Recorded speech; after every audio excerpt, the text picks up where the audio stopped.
Hello and welcome back to Awakening the Giant Within, a journey that will take you to confront the greatest truth.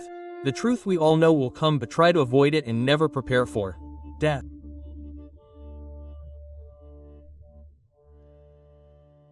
We spend our entire lives making merit in various forms. We give alms for wealth. We observe the precepts for peace. We build temples for great merit. We do everything in the hope that it will provide provisions for our final journey. But have you ever asked yourself, among the many merits we strive to accumulate, which is the single most important merit? The merit that will truly support us in the moment our last breath is about to expire? It's not the merit you once knew, nor external actions, but a well-trained state of mind. It's the gateway to liberation and the end of rebirth. Today, we'll reveal the Buddha's secret to cultivating great merits that can lead practitioners to attain nirvana in this lifetime.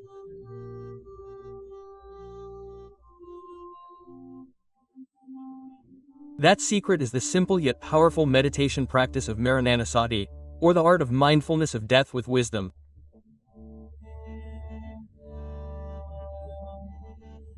We'll join a mortal, a young businessman who possesses everything except calmness when faced with approaching death, and his journey to discover the greatest merit he's ever made. The truth was not in a distant temple, but in his own dying breath. Amata was the chairman of a highly successful company.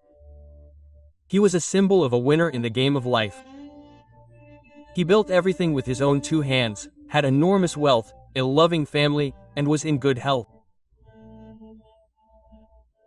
From careful observation of himself, he saw death as something distant, something that happened to others, not to him.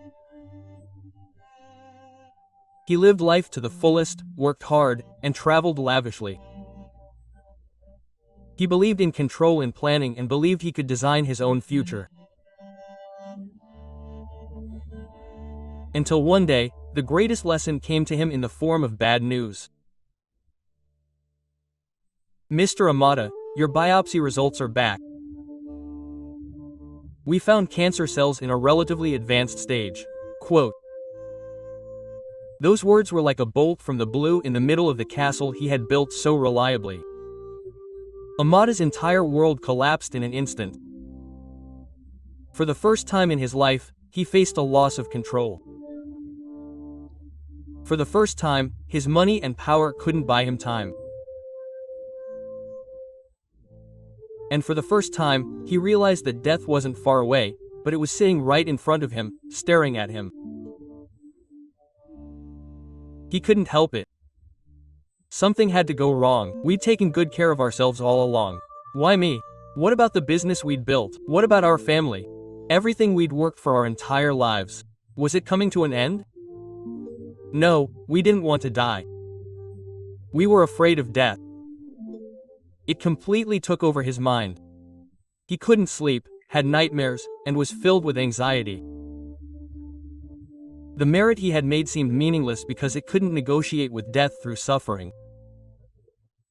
His wife had been helped by Luang Por Fei, a revered Vipassana meditation master, to help him at the immortal level. At first, he didn't feel any faith.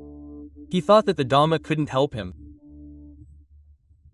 But when he saw Luang Por's calm and compassionate eyes, he decided to let out all his fears. Luang Por, I'm afraid. I don't want to die. What merit can I make that will prolong my life or prevent me from experiencing suffering after death? Immortal, the fear of death is a normal thing for ordinary people. That fear comes from ignorance and attachment.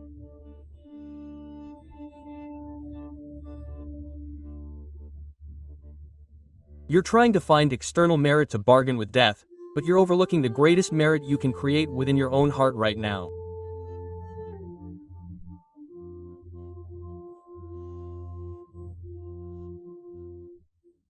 Is that merit the meditation on death, or the cultivation of mindfulness with death as the object of remembrance?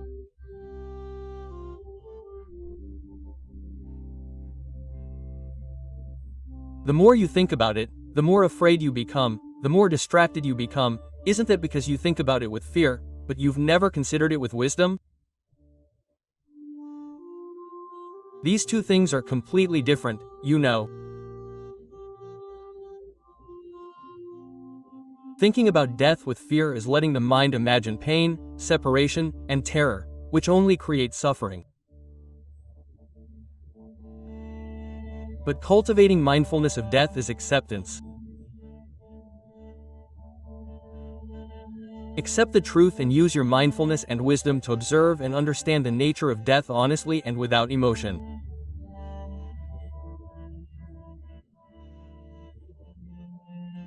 This is how you transform a formidable enemy into life's greatest teacher. Luang Por Fei began explaining the benefits of mindfulness of death, which isn't a sad thing, but rather a path to happiness and mindfulness. The benefits of mindfulness of death. 1. It makes you mindful in life. When we constantly remember that we will surely die and don't know when, we stop procrastinating and do good deeds. We make the most of every remaining second. 2. It makes you let go of your attachment to your body and possessions. When we know that we will eventually have to let go of everything, greed and possessiveness about things that don't truly belong to you lessen. 3. It eases vengefulness. When we know that both you and your enemy will die, why waste a little time holding grudges? Our hearts will be more forgiving. 4. It calms the mind when death approaches. This is the most important point for laypeople who practice mindfulness of death well. When death arrives, they won't panic or be afraid because they've practiced and are familiar with it well. Their minds will be calm, steady, and ready to journey to a good destination, even nirvana. 5. It makes it easier to attain enlightenment because contemplating death involves contemplating the three characteristics. Directly, it is the seeing of impermanence, suffering, and non-self, which is the gateway to nirvana. Therefore, the practice of mindfulness of death is not an ordinary merit, but a great perfection. It is a practice that combines morality because it makes us not dare to commit sins, concentration because it calms the mind from fear, and wisdom because it makes us see the truth. All in one practice. This is the only merit that you should do, and do it before your last breath comes.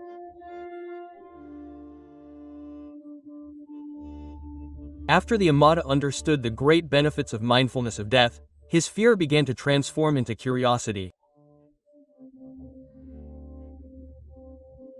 He was ready to learn how to face death not with emotion but with wisdom. Venerable Father, then I will begin. How do I practice mindfulness of death? Do I have to sit and look at corpses in a cemetery? That's a method for those with strong faculties. But for those of us who are still in this world, the Buddha has given us a simple but profound method that we can practice with every breath. I'll give you exercises that you can start with right away.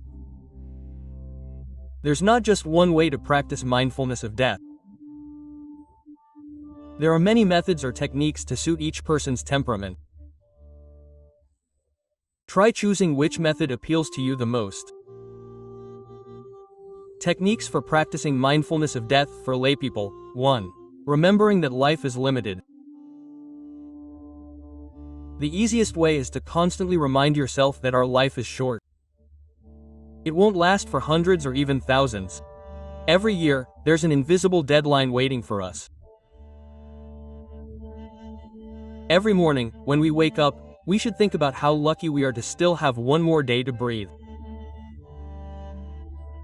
So many people are asleep and never wake up.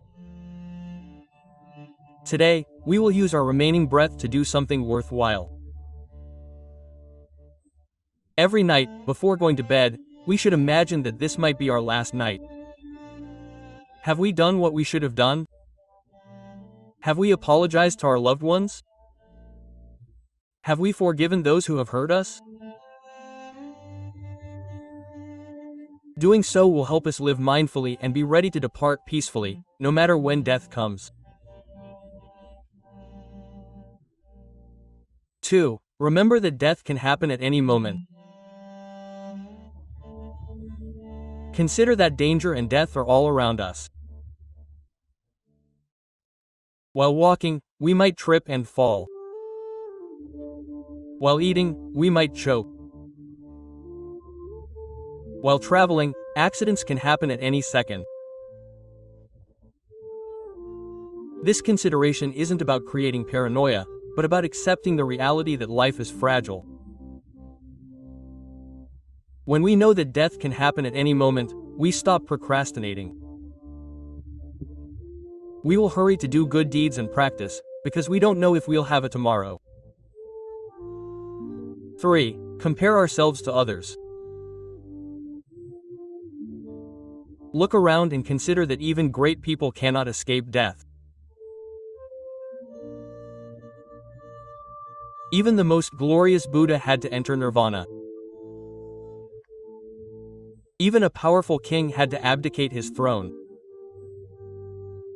Even a wealthy person with countless assets couldn't take anything with him. Even a piece of it, and we, mere ordinary people, will cling to this small life. When we consider it this way, pride, ego, and attachment to wealth and fame will diminish. 4. Considering the body as a nest of disease. This body that we cherish so much is actually a home of illness. It is ready to be attacked by disease at any time. Let's consider each part. There is disease in the head, there is disease in the eyes, there is disease in the stomach. There is no part that is not hurt, sick, or deteriorating. When we see that this body is full of suffering and uncertainty, our obsession and attachment to the body will decrease. We will take care of it according to our duty, but we will not suffer with it, when it must naturally become ill or decay. After listening to various tricks, Amata felt that he had a new framework for viewing death. But Luang Por Fei said that it was only considering the death of others, which was still outside of himself. The real lesson is to directly consider one's own death.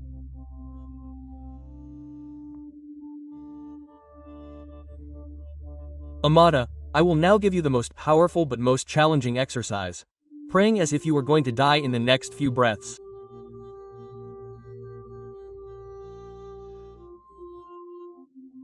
Sit in a comfortable position, close your eyes, and take 3 deep breaths to gather your awareness. Then imagine that your body is now weakening, your breathing becoming weak and constricted. You are fully aware that your final moment has arrived. You have only a few minutes left on this earth. In that second, consider what you are still worried about. The wealth you have earned your whole life, can you take it with you? Does the position you once proud of still have any meaning? Is the body you once took good care of now betraying you? Do you still cling to it as yours? And the people you love most, your children, wife, and parents, can you take them on your journey with you? When wisdom sees that we cannot take anything with us, not even a single thing, the only things that follow our minds like shadows are the merits and sins we have committed. You will begin to understand what is the essence and what is the shell of life. Then, let us consider that since everything must be left behind, what is our last resort in that moment when everything is about to extinguish? What is the only thing we will hold onto in our hearts? The answer is the virtues of the triple gem. Let us remember the Buddha, who is an example of letting go and facing death victoriously. Let us remember the Dhamma, the truth of impermanence, suffering, and non-self, that this is the nature of the world that we must accept.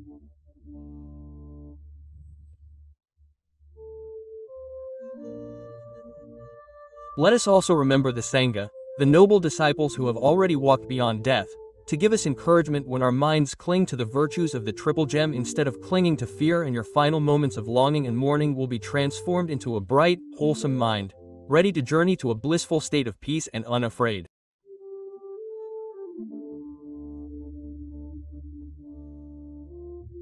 Immortal, you should practice dying like this every day. When the actual day comes, it will be just a dress rehearsal that you are very familiar with. You will be able to overcome it victoriously. After a mortal practiced dying before death by cultivating mindfulness of death, he found that his fear of death and his attachment to life had greatly diminished.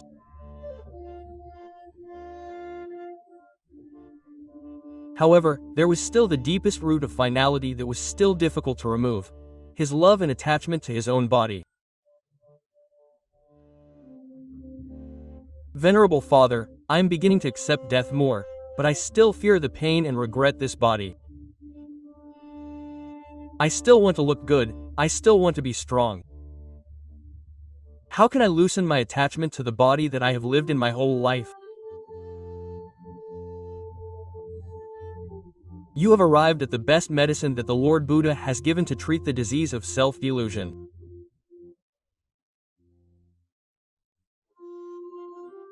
This medicine may seem bitter and unpleasant, but it can effectively uproot attachment to the body.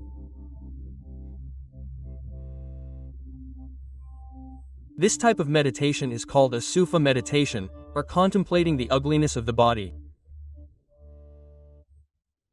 Most of us view our bodies through the rose-tinted glasses of our defilements. We see only beautiful skin, a proportionate figure, and we adorn ourselves with cosmetics, perfumes, and beautiful clothes to hide the truth hidden within. But a Sufa meditation is when we take off those rose-tinted glasses. Then, using the microscope of wisdom, he peered directly into the truth of this body.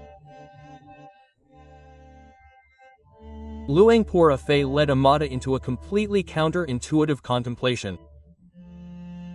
He contemplated the 10 impurities of the body. Amata asked the layperson to imagine the body of the most beautiful or handsome person he had ever known. Then, he contemplated with me, step by step, what that body would eventually become. 1. Udamadaka is a bloated corpse. After a few days of death, the once beautiful body begins to swell and give off a repulsive odor. 2. Vinalaka is a corpse that is dark green. The skin color that was once radiant begins to turn a dark green and become covered with blood and pus. 3. Vipapaka is a corpse that contains fluid. The skin will begin to crack and pus, and putrid fluid will flow from the orifices. 1. Vichathaka is a corpse that is severed in half. The body will begin to split into 2 pieces, making it unsightly. 2. Vikaitaka is a corpse that has been eaten by animals. Vultures, dogs, and worms will swarm and eat the corpse as their delicacy.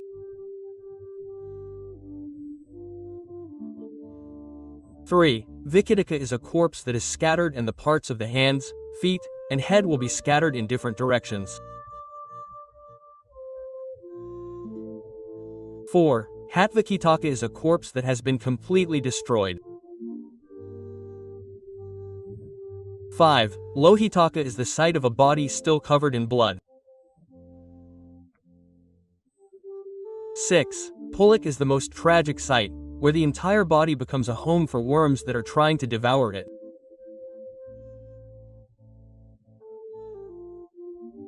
Seven. Athika. And finally, when all the flesh and blood has been eaten away, all that's left is just a pile of white skeletons on the ground.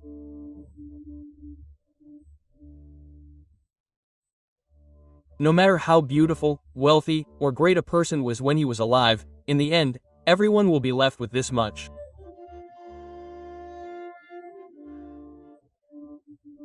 Immortal, when you consider this, look back at your own body and ask yourself, will your body be different from now?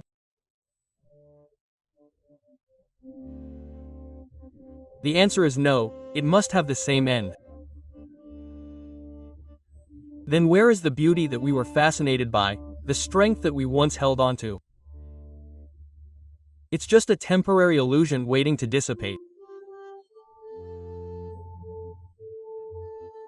When you constantly contemplate the impurities or lust for the body, both your own and others, it will gradually fade away. At that moment, your heart will be at peace, freed from this attachment to the body and ready to face its decay with calmness and understanding.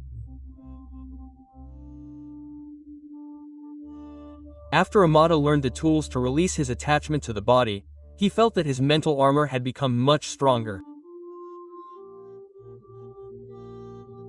However, he still had one final question about the ultimate possibility of practicing. Venerable Sir, I understand that these practices will allow us to pass away peacefully.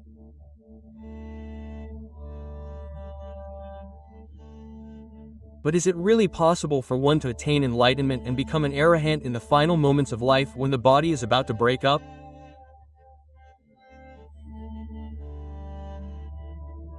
It is possible, layperson, and it has happened to many noble disciples during the time of the Buddha. Because as I said, in the final moments the mind will have the power to it is extremely important if the patient has accumulated merit and a good foundation of wisdom.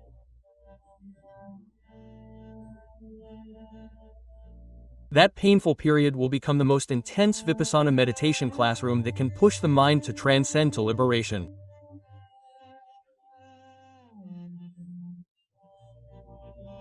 I will tell you a most amazing and inspiring story. The story of Venerable Tissa Thera who conquered death with wisdom in his last breath.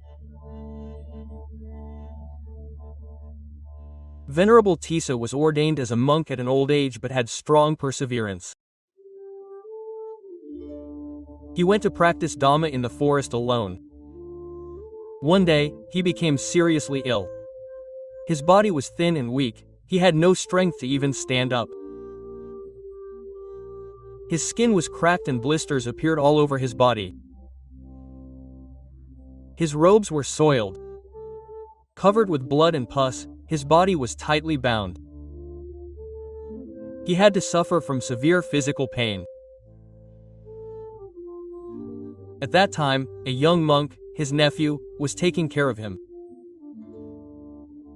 But Fra Tissa, despite the pain, still had a strong mind. He told his nephew, "Don't take care of us yet. We are fighting a great enemy. You should stand at the door and tell us." Quote. When he saw other monks walking back from collecting alms, his nephew did the same even though he didn't understand what Fra Tissa was doing. He was using the pain that arose in his body as a meditation subject. He didn't groan, but he used his wisdom to consider that pain. This pain was not, we are not ours. It is only a condition that occurs with the body that is about to disintegrate. Our mind, the wise one, does not suffer along with it.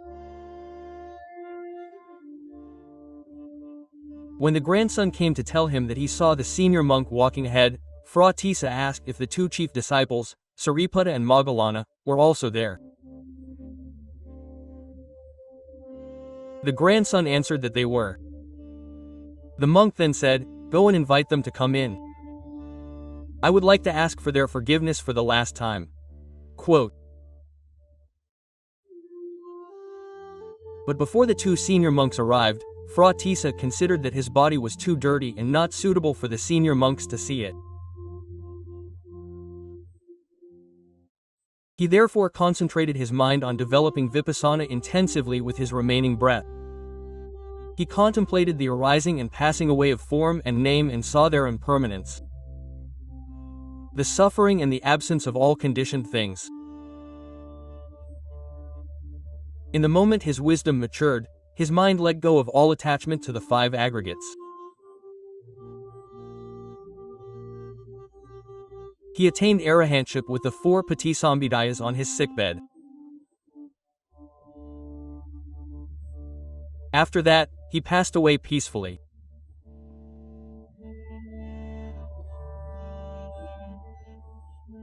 This, Amata, is the greatest proof that the merit that will ultimately lead to freedom from suffering does not lie in building temples or making offerings, but in meditation, wisdom, the power of mindfulness and wisdom that we have cultivated throughout our lives.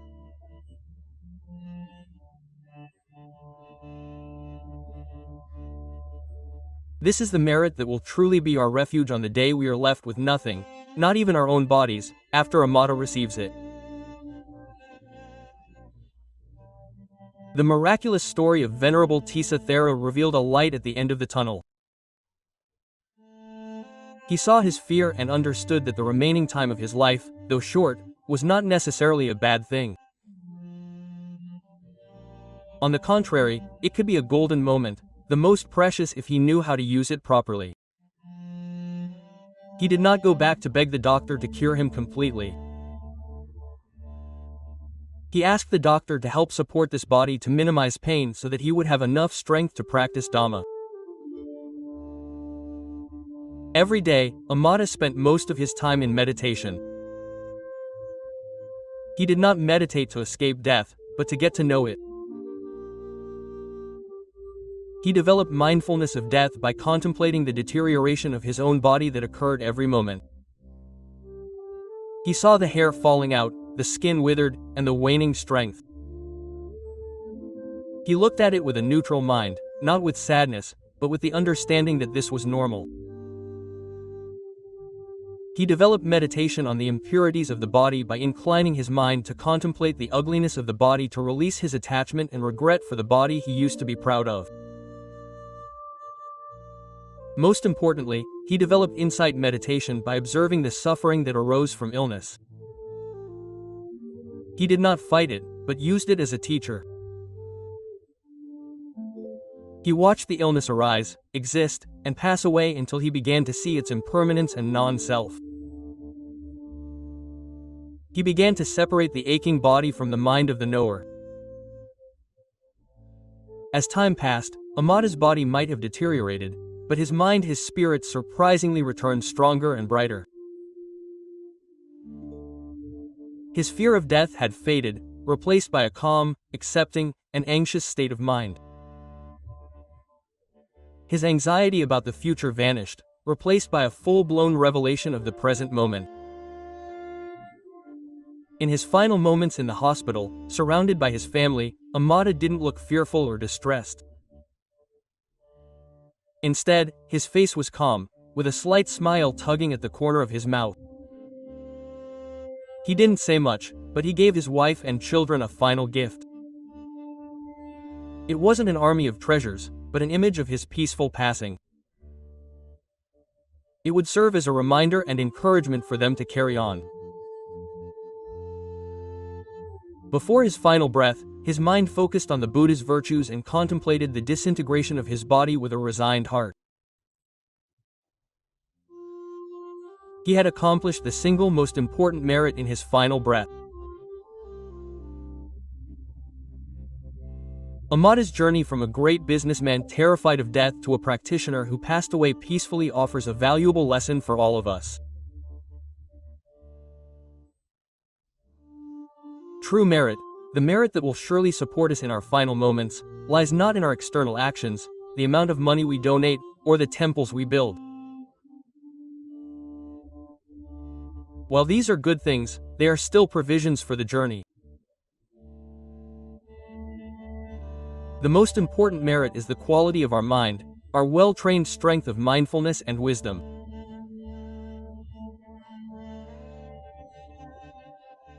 This will act as a compass and vehicle to guide us across the ocean of death to a safe shore.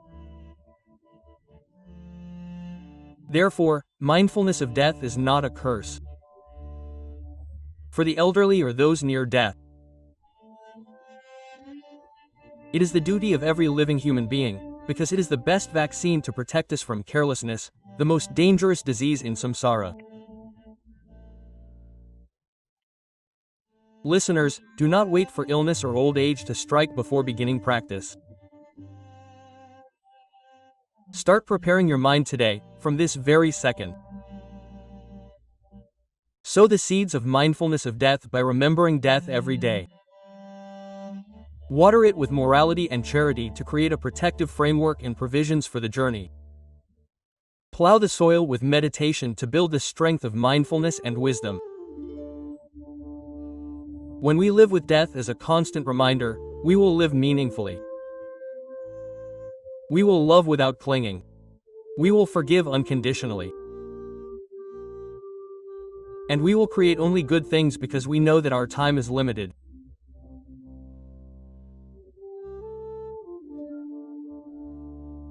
This is the cultivation of a true giant, awakening the wise from their slumber of carelessness and facing the truth of life with a heart that is brave and always ready for the final journey. Thank you for the journey to the most important preparation of your life. May you all encounter mindfulness and have death as the ultimate meditation. See you again. Goodbye.